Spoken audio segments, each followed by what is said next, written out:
Hi guys, welcome to ALLCBTs. My name is Photosynthesis, and today we are going to be looking at 40 likely NECO GCE biology questions. Sit back and relax, we'll be right back.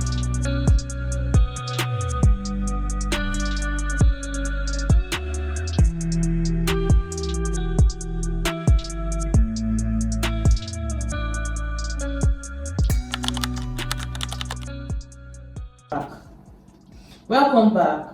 So today we are going to be looking at 40 standard likely NECO GCE biology questions. So if you are looking forward to writing these exams, these are 40 standard questions that you might encounter during these exams.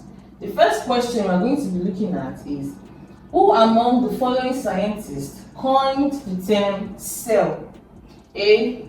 Matthias Schneiderlin, B. Theodor Schwann, C. Robert Hooke, and D. Rudolf Virchow. Now our answer here is option C. Now this is because Robert Hooke, from the word hook, is the one that coined out the word cell, which means living. So he coined out the word cell.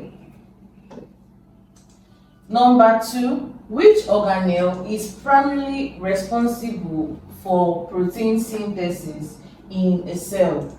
A. Mitochondrion, B. Ribosomes, C. Golgi apparatus, D. Lysosome. Now let us look at the functions of these particular organelles that are in the option. Now mitochondrion, the use of mitochondrion is that it is the site for respiration. And what is this respiration? It's the process by which living things they derive energy from their food.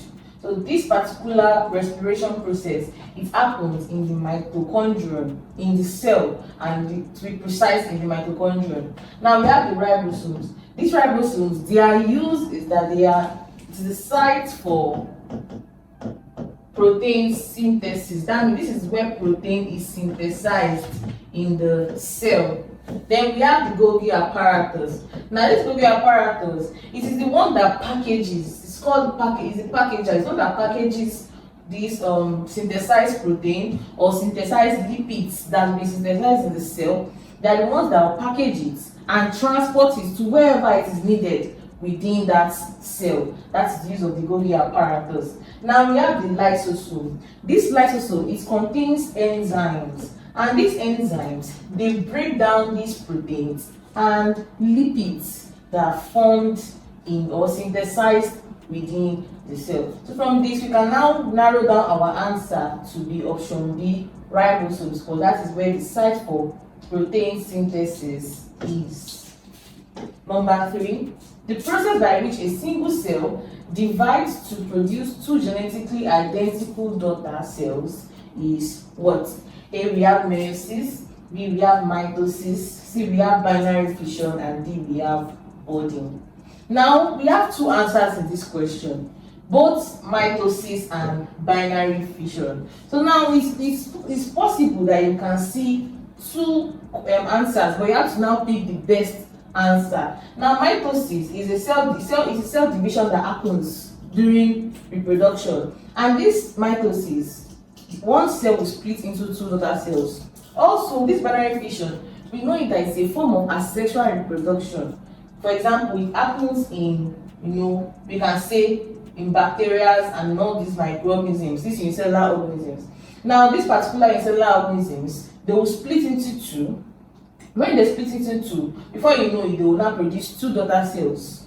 Now, but the one that is best covered, because according to this question, we said genetically identical daughters, and if you see this question in your exam, the one you should pick is mitosis, because it is the one that is generally acceptable for producing two daughter cells. But assuming your question, you see something like asexual, then you can now go on to pick your binary fission.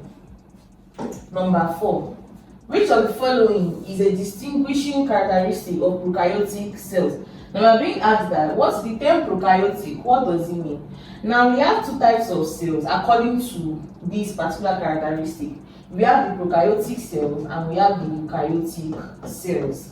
Now the difference between these prokaryotic and eukaryotic cells, that prokaryotic cells, they don't have true nucleus, while eukaryotic, they have true nucleus. Now you can further ask that what is the meaning of true? When something has true or false nucleus, what does this mean?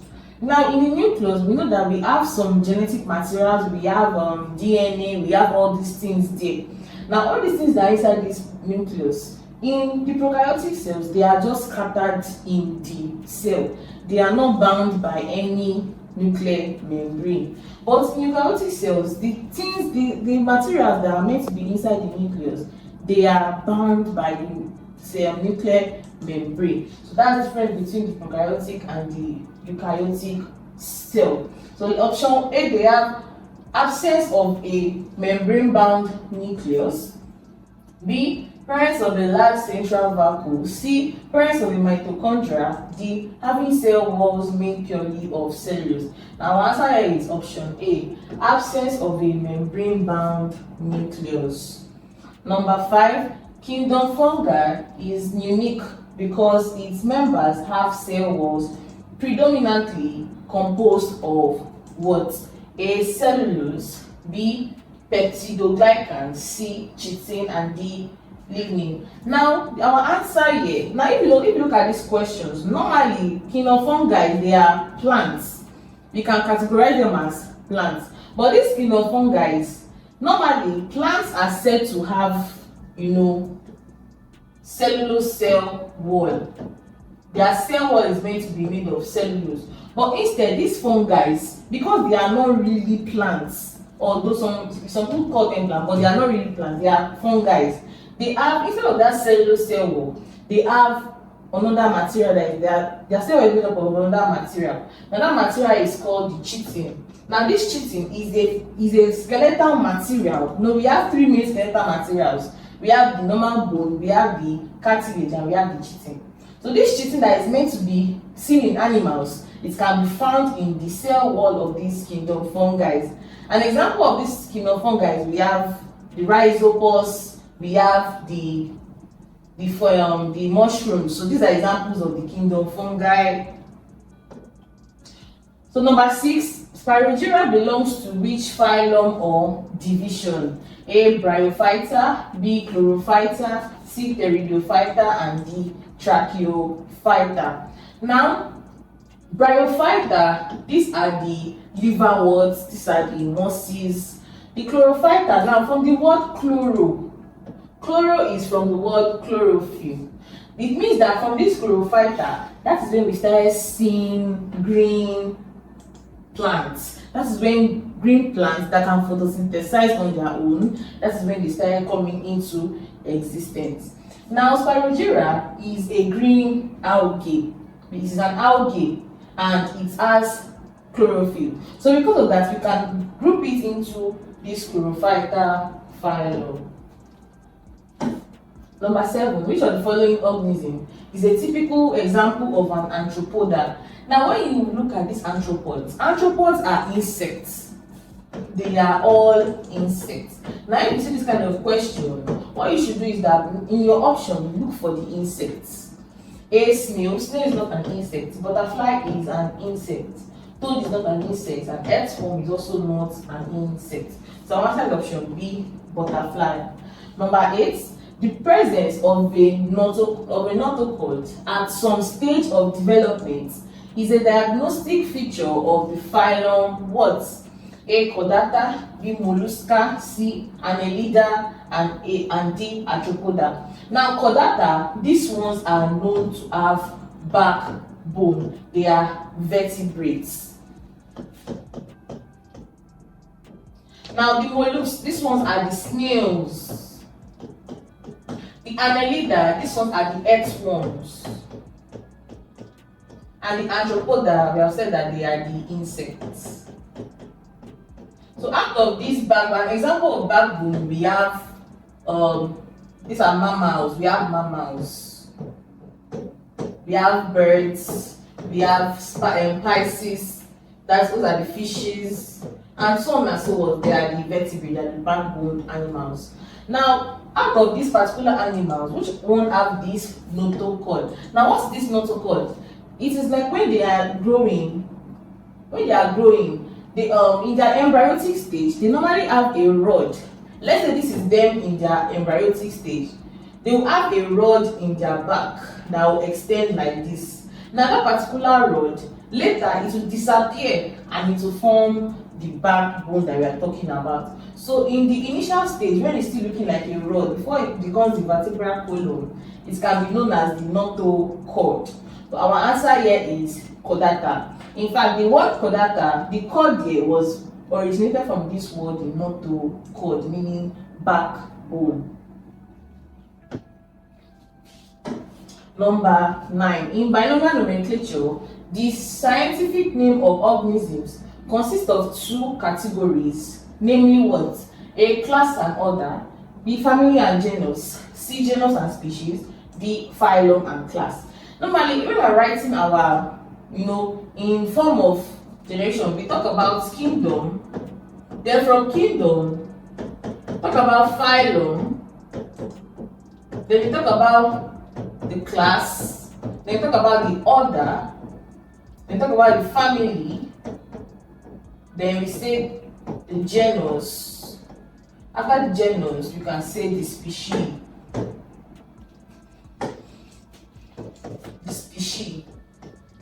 So out of this, the one that they use to form, the one that they use to write binomial nomenclature is the genus and the species. Let's take human beings for example. Now human beings, we have the family, we are chordatas, they are chordatas. Now for that is the family. Now for genus, they are Homo. Then species is sapien. So in the name of this, in this binomial nomenclature name, you cannot see chordata there, or you cannot see animalia there. Instead, it's only the genus and the species that you see, which is Homo sapiens. So our answer is option C. Number 10. Which of the following features is characteristic of monocotyledonous plants? Now, we have in the spermatophyta, we have two kinds of, they are broken down into two, which are monocots and dicots. Now, these monocots and dicots, they are monocots, they have some characteristics, and dicots, they have some characteristics. But the difference is that monocots, if you look at them, if you look at the leaves, they have parallel leaves, their roots is somehow fibrous, and also you can say that floral plant is in threes, is multiples of threes. That's for monocots. We can say that they have parallel venation. What does this mean? It means that their leaves normally look straight like this. It's not look straight. When they look straight, you just see that this is out there. For example, the maize plant, how the maize looks like, that is monocot. Then it has a fibrous root. Again, if you have seen these maize plants, when you remove it from the soil, the way the roots look like, it has different string-like roots. Now that is fibrous roots. Another one is that it has the floral parts are in multiples of threes. That means we can see it as three. The flowers can be threes, they can be six, they can be nines, they can be 12, and so on and so forth. But for dicots,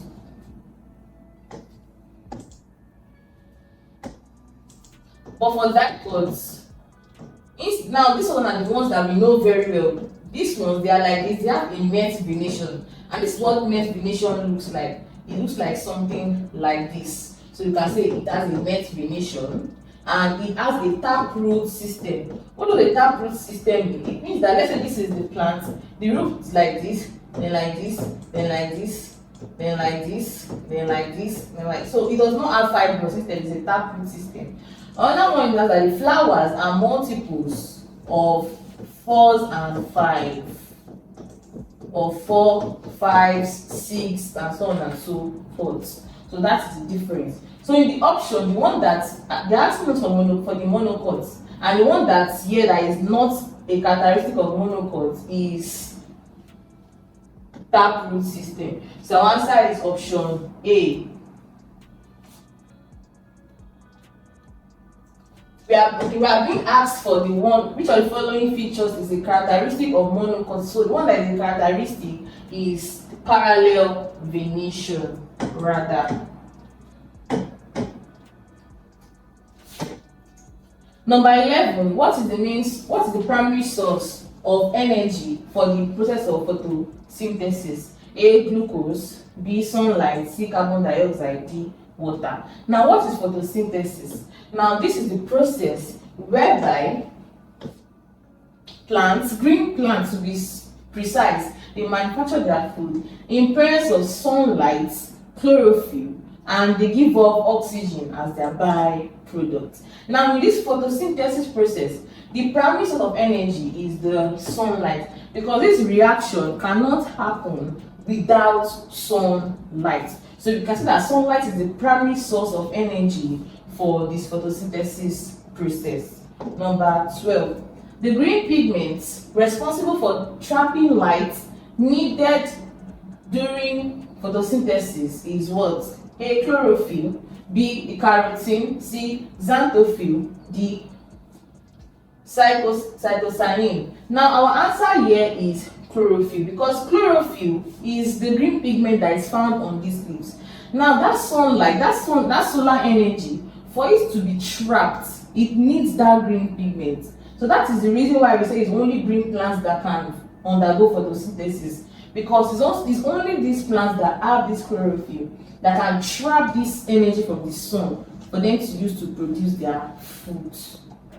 Number 13, which of the following gases is released as a direct byproduct of photosynthesis? Now that is oxygen. From the definition, we said that it is a process whereby green plants manufacture their food and give off oxygen as their byproduct. So they need CO2 to start and they give off oxygen. While humans or animals are the opposite of that, take in oxygen and bring out carbon dioxide. Number 14, the microscopic structures in plant leaves primarily responsible for gas exchange are what? A, stomata, B, lenticels, C, epidermal cells, D, mesophyll cells. And asking us that which of these in the option is responsible for, gas exchange in the leaves. Now, in this leaf, let us consider a leaf. Now, in this leaf, we have some holes there. Now, these holes, they are microscopic. We cannot see them with our normal eyes, our naked eyes. Instead, we can see if the use of a microscope. That's why they said microscopic. Now, these things are called stomata. So these stomata, they are microscopic openings that can be found in the leaves, and they are used for gaseous exchange. So during photosynthesis, it is by these holes that we can see that CO2 will enter and O2 will leave. And so that is what happens in the leaves. Our answer is option A, stomata. Number 15. During the day, guard cells absorb water and open up because they become what? A, flaccid, B, turgid, C, plasmolized, and D, crenated. Now, what does flaccid mean? When something is flaccid, it means that it has lost water and it is just, just there. It is just like weak, loose. That's the meaning of flaccid. Now, turgid means that it is strong. It becomes strong.